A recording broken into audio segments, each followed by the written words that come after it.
Marcus Hale arranged the 5 interview folders on his desk by timestamp. When his assistant had placed them in alphabetical order that morning, he'd moved them without comment.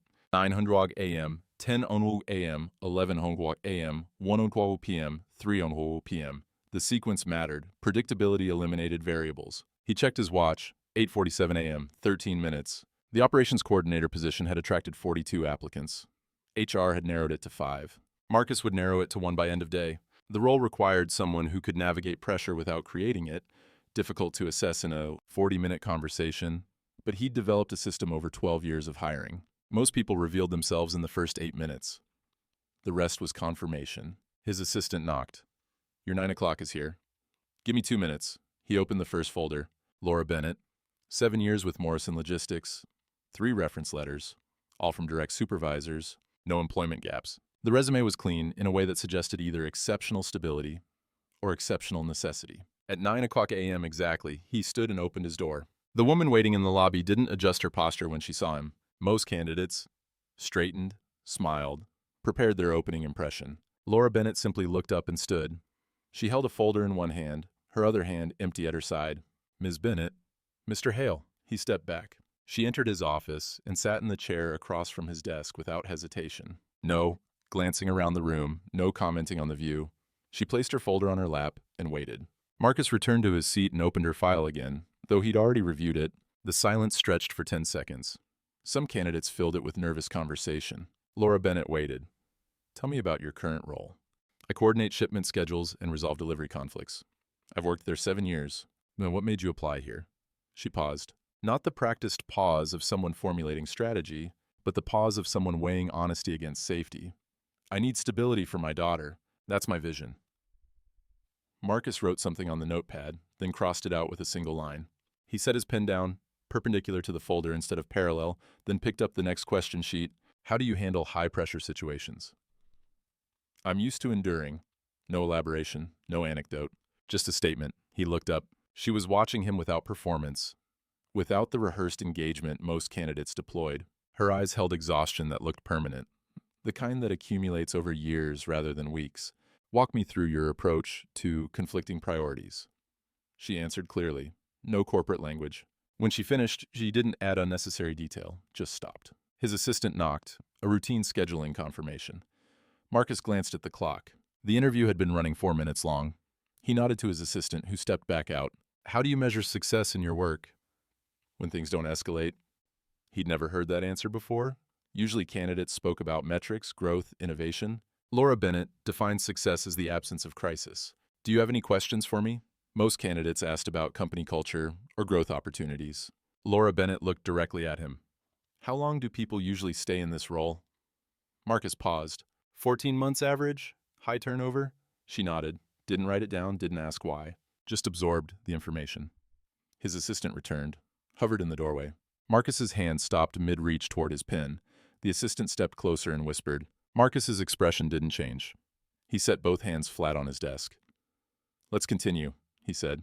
He asked 3 more questions. Laura answered each. Her responses were consistent, direct, competent, absent of performance. She didn't seem to notice that something had shifted in the room. After the 3rd question, Marcus set down his pen and aligned it carefully with the edge of the folder. "Ms. Bennett, I need to inform you of an administrative error." She didn't interrupt. "This position was filled last week. You received the wrong interview confirmation." Laura closed her folder, stood without pushing the chair back. "I understand. Thank you for your time." No anger, no questions, no request for explanation. She walked toward the door. Her hand touched the frame. She stopped. 4 seconds of silence. Her back still turned. Then she left. Marcus sat in the empty office. He picked up her resume. 7 years, no gaps, 3 references. He set it down, picked up his phone, put it down, picked it up again. His assistant appeared in the doorway. "Should I send the apology email template?" Marcus didn't answer. He was already standing, already walking toward the hallway. Laura reached the elevator. She pressed the button. The doors opened immediately. "Ms. Bennett?" She turned. Marcus Hale was standing in the hallway holding her folder. His other hand was in his pocket. He didn't approach closer than 10 feet. "I'd like to speak with you again." Laura didn't move toward him, didn't step into the elevator. The doors closed. "The error was ours," Marcus said. "Entirely. I'd like to offer you a different position, entry-level, operations team, 90-day probationary period, standard pay scale. Laura stood still for 3 seconds. What are the guaranteed hours? 40 per week, occasional overtime, paid at standard rate. When do benefits start? First of the month following hire date. How large is the team? 12 people. You'd report to the operations manager. Who is that?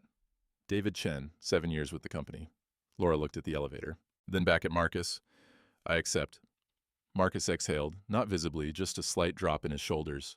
HR will send the paperwork this afternoon, start date next Monday. Thank you. She pressed the elevator button again. The doors opened. She stepped inside. Marcus remained in the hallway until the doors closed. He returned to his office. His assistant was waiting. Why did you do that? Marcus straightened a folder that was already straight. We caused the error.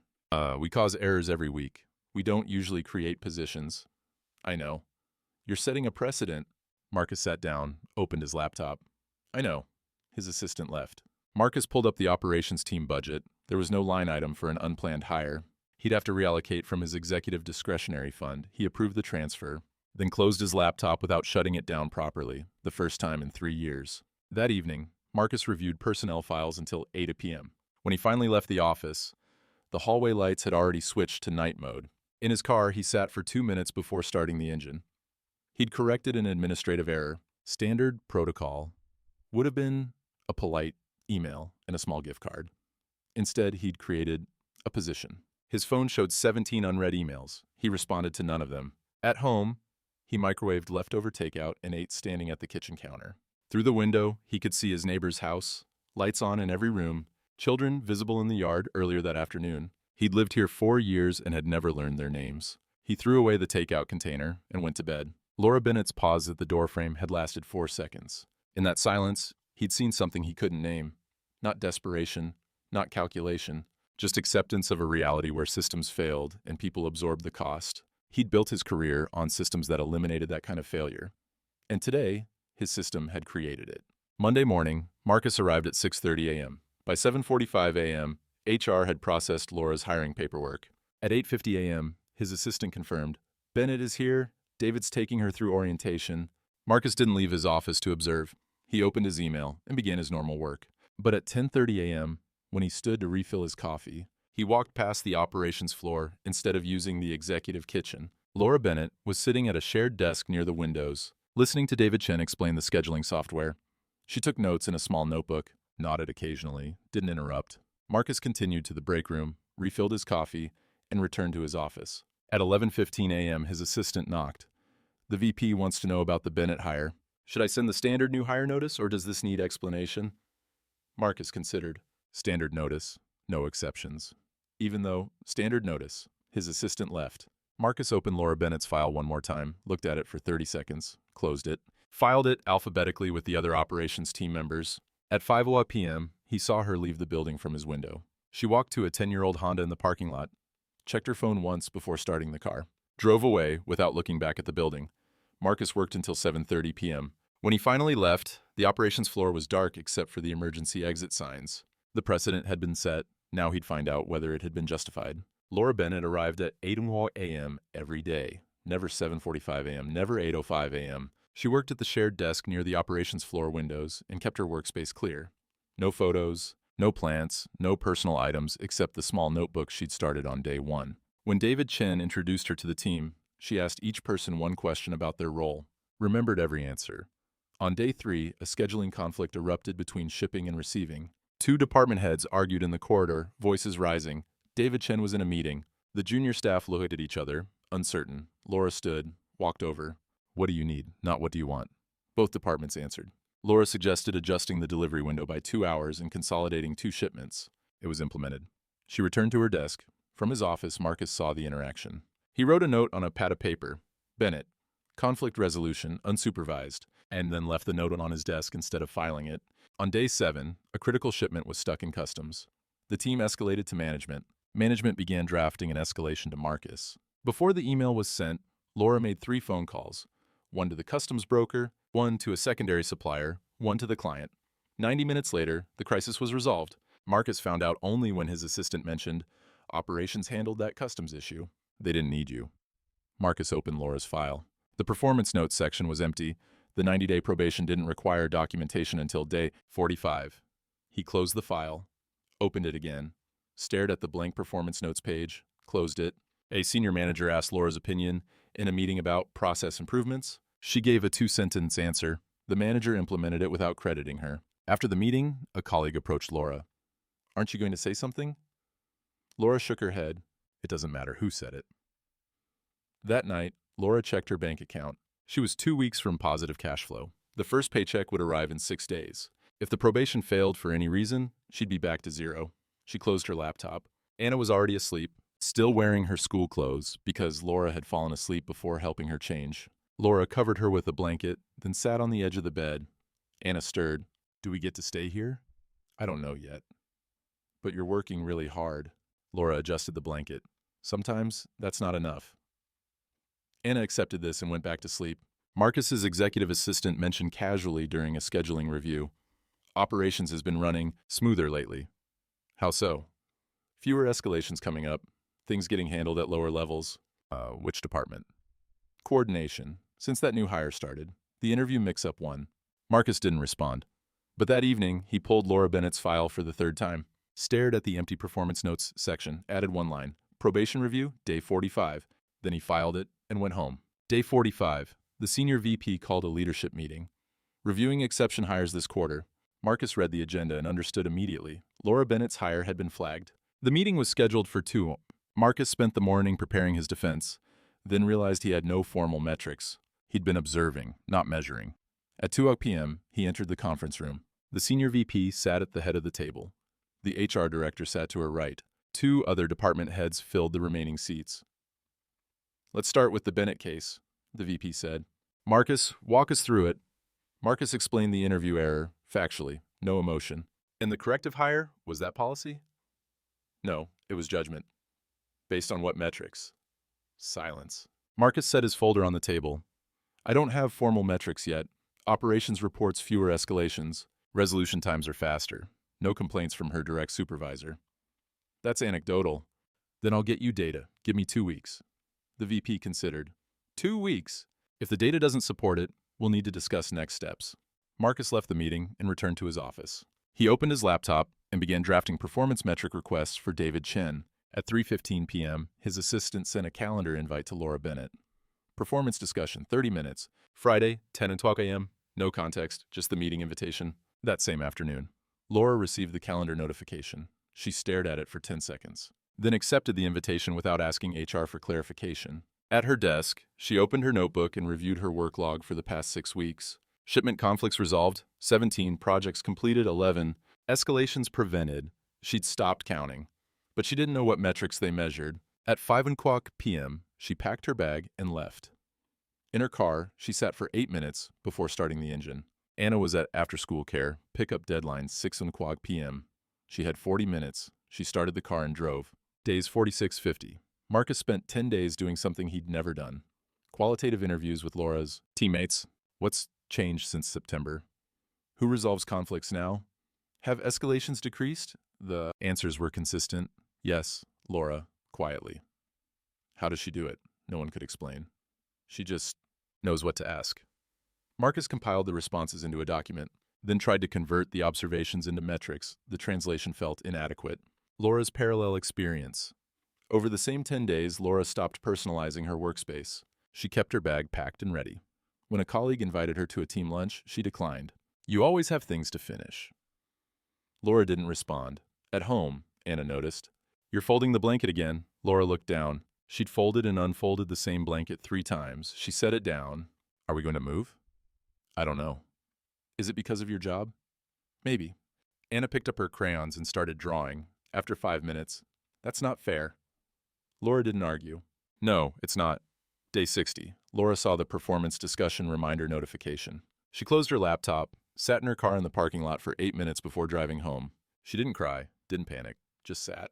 When she got home, Anna was already asleep at her grandmother's house. Laura sat at the kitchen table in silence, checked her bank account, calculated how many weeks she could last if the probation ended. 6 weeks, maybe 8 if she was careful. She closed the laptop and went to bed. Friday, 10:00 a.m. Laura sat across from Marcus in his office. Same chair as the first interview. Same stillness, No notepad, no pen, just waiting. Marcus had a document in front of him, 2 pages of performance data. I've compiled metrics for your first 60 days. He listed them. Conflict resolution time, down 40%. Project delays, down 28%.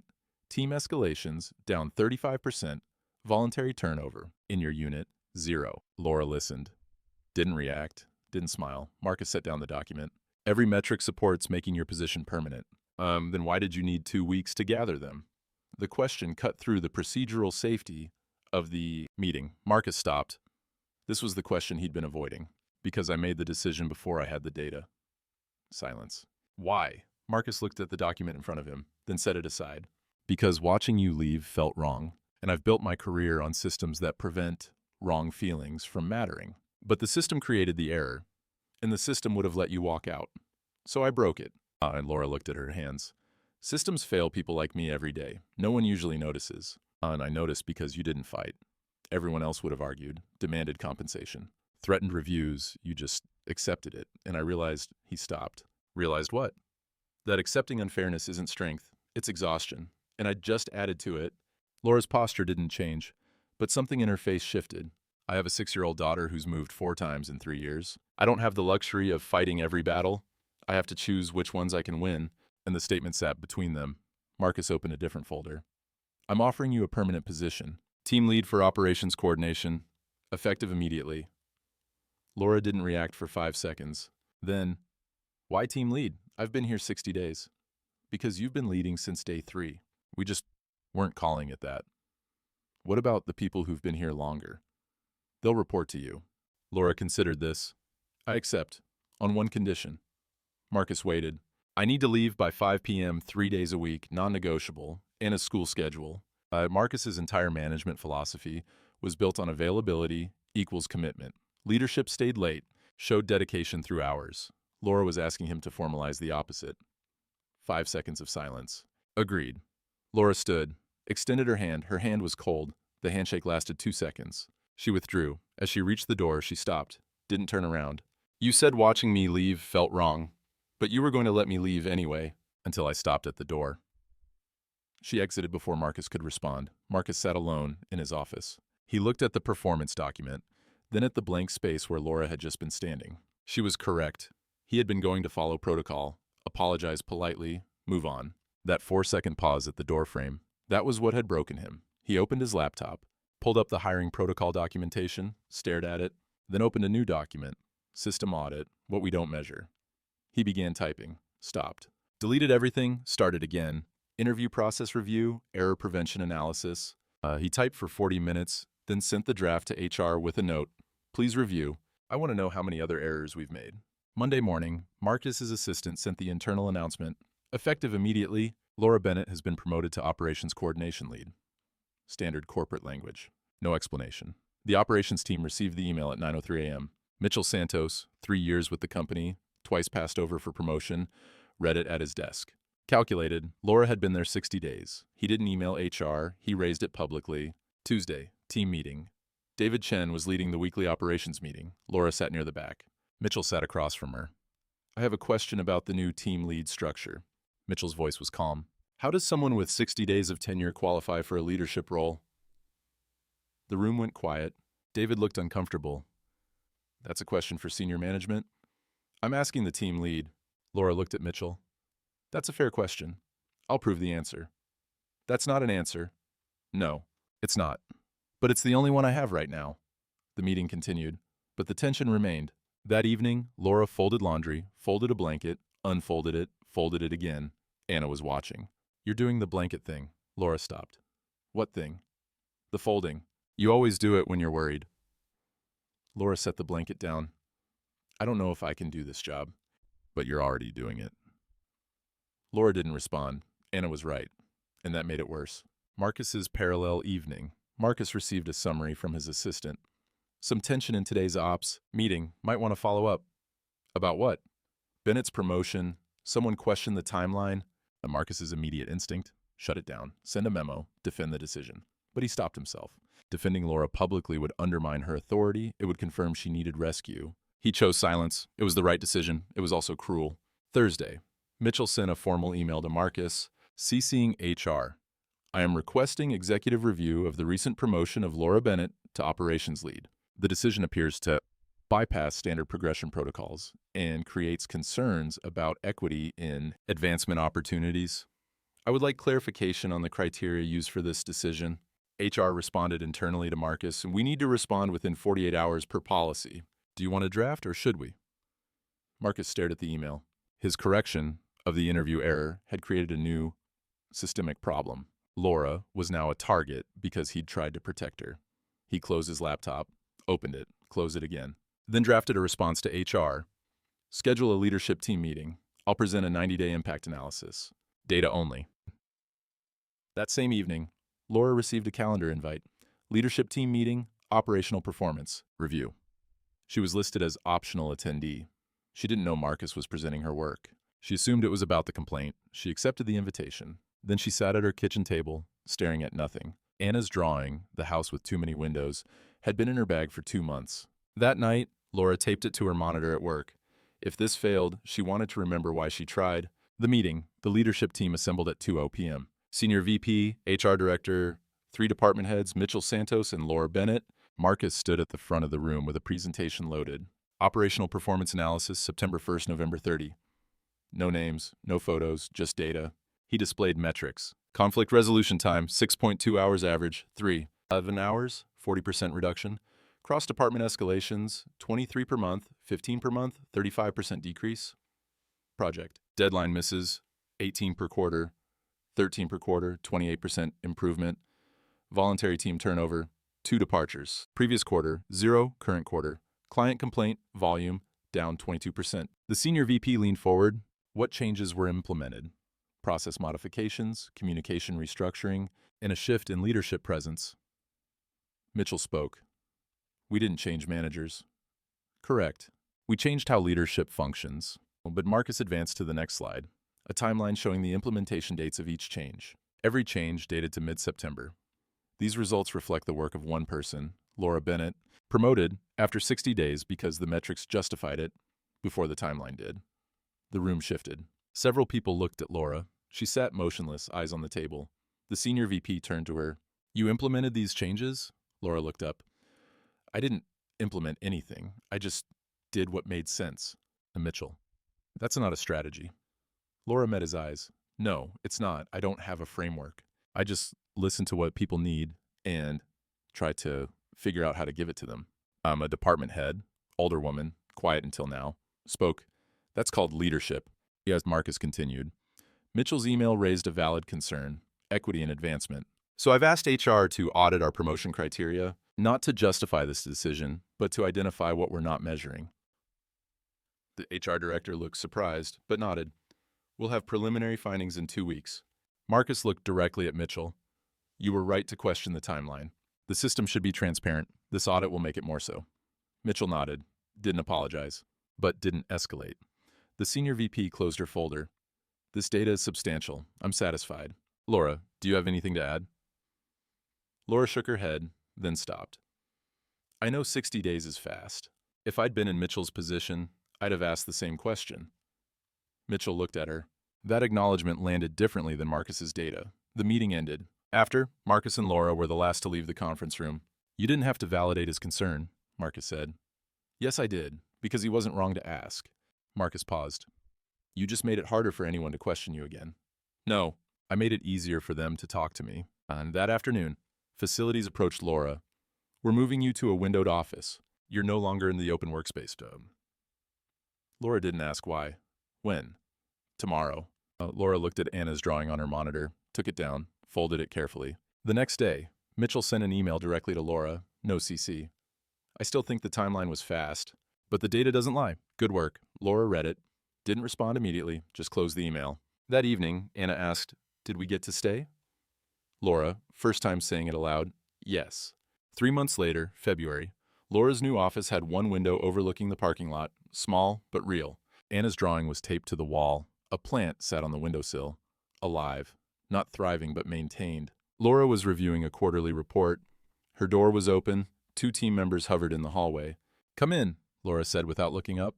They entered, asked a process question. Laura answered in 2 sentences. They left satisfied. 6:15 p.m. Marcus walked past Laura's office on his way out. She was on a phone call taking notes. He didn't stop, just observed. Her desk was organized, but not sterile. The drawing, the plant, a coffee mug Anna had decorated.